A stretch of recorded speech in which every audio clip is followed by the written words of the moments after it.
నేను సామరస్యంగా మిమ్మల్ని సెటిల్ చేద్దామని నేను ఆలోచన చేస్తున్నాను, అంతేగాని నాకు ఫేవర్ గివర్ ఏం లేదు. వన్ సైడ్ తీసుకుంటే నేను దానికి ఏం చేస్తాను? లేదు లేదు, వన్ సైడ్ దాంట్లో అన్నిటికీ లైట్ తీసుకో అంటే అనిపిస్తున్నాను. అట్లా కదబ్బా, మరి ఏదో ఒక దగ్గర చెక్ పాయింట్ రావాలి కదా, మీరు ఎంతకాలం అని కొట్టుకుంటారు ఇట్లా? స్టార్ట్ చేసింది ఆడే కదా మరి. ఇప్పుడు ఏం చేయమంటావు చెప్పు, వాడిని నీకు ఎప్లైజ్ చెప్పాలా? అంతే కదా.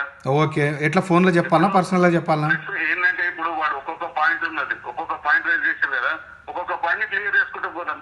సో ఒక్కొక్క పాయింట్ క్లియర్ చేస్తాడు. ఏంటంటే ఇప్పుడు మేమిద్దరం డైరెక్ట్ గా క్లియర్ కావు.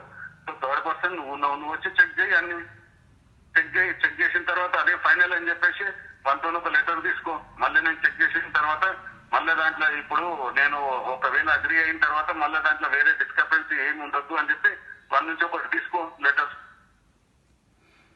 సరే కలిసి మీరు 10 మంది 10 సార్లు చెక్ చేయాలన్నా. ఇప్పుడు రైతర్స్ అని చెక్ చేపిస్తా అంటున్నాడు. పిలుపుని రైతర్స్ కూర్చొని చెక్ చేస్తుంది. ఆమె ఉన్నది కదా, అప్పుడు ఆమెను మధ్యలో పెట్టుకోండి. ఇప్పుడు ఆ వేవ్ ఫీడర్ బిజినెస్ లో కూడా 20% ఇస్తానని ఒప్పుకున్నారంట కదా మీరు? శరం లేదు, చెప్పుతో కొడతాలని కొడుతుంది వేవ్ ఫీడర్ బిజినెస్ లో అడిగితే. అదే నువ్వే అందరికి నేను నా ప్రోగ్రామ్ ని 2000కి అమ్మేస్తాను, నా ప్రోగ్రామ్ ని 3000కి అమ్మేస్తా అని చెప్పి ఏది ఫేస్బుక్ లలో పెట్టి మెయిల్ పెట్టి ఏది వీళ్ళకు హెయిర్ స్టైల్స్ లోనేమో ఇంకో రాజశేఖర్ నా దగ్గర ప్రతి ప్రోడక్ట్ కి 50,000 60,000 లంచం తీసుకునేటోడు అని చెప్పేసి వాళ్ళ కంపెనీ వాళ్ళకి మెయిల్ పెట్టి నాగరాజు నా దగ్గర ప్రతి ప్రోడక్ట్ కిన్ని పైసలు తీసుకునేటోడు అని వాళ్ళకు ఫేస్బుక్ లలో దాంట్లో పెట్టి మొత్తం అన్ని ప్లేసెస్ లలో ఇప్పుడు నీకు ప్రాబ్లం కాకుండా నాకు ప్రాబ్లం కాకుండా చెక్ చేస్తున్నా బిజినెస్ నువ్వు కూడా చేసుకో. నువ్వు కావాలంటే వేవ్ ఫీడర్ కూడా వేసుకో, కాకపోతే వేవ్ ఫీడర్ నాది కాబట్టి నువ్వు దాంట్లో ఎట్లా అండర్స్టాండింగ్ పెట్టు అంతే. కాబట్టి ఎందుకంటే నా ఆలోచనతో రిలేషన్ కూడా డబ్బులు పెట్టాడు, అక్కడి నుంచి స్టార్ట్ అయింది కదా. అది ఒకదానికి వాల్యూ అంతే.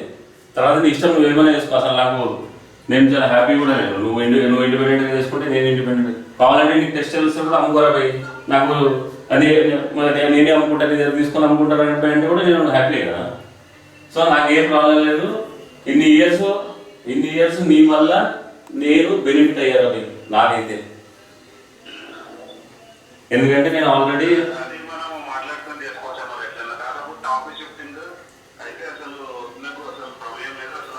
అయితే ఇప్పుడు ఆఫీస్ షిఫ్ట్ అయిపోతాని ఫుల్ లొలి వేస్తే నేను చెప్పిన ఆఫీస్కి రావద్దు, నువ్వు సపోర్ట్ దాకా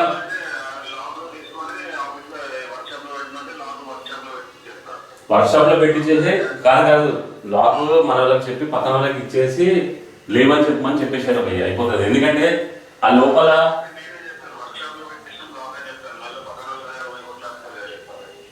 ఇప్పుడు పక్కన వాళ్ళ దగ్గర ఎట్లయినా కొట్లాడతారు. నువ్వు ఏం చేసినా నీ దగ్గర పెట్టుకో కొన్ని రోజులు 2-3 రోజులు.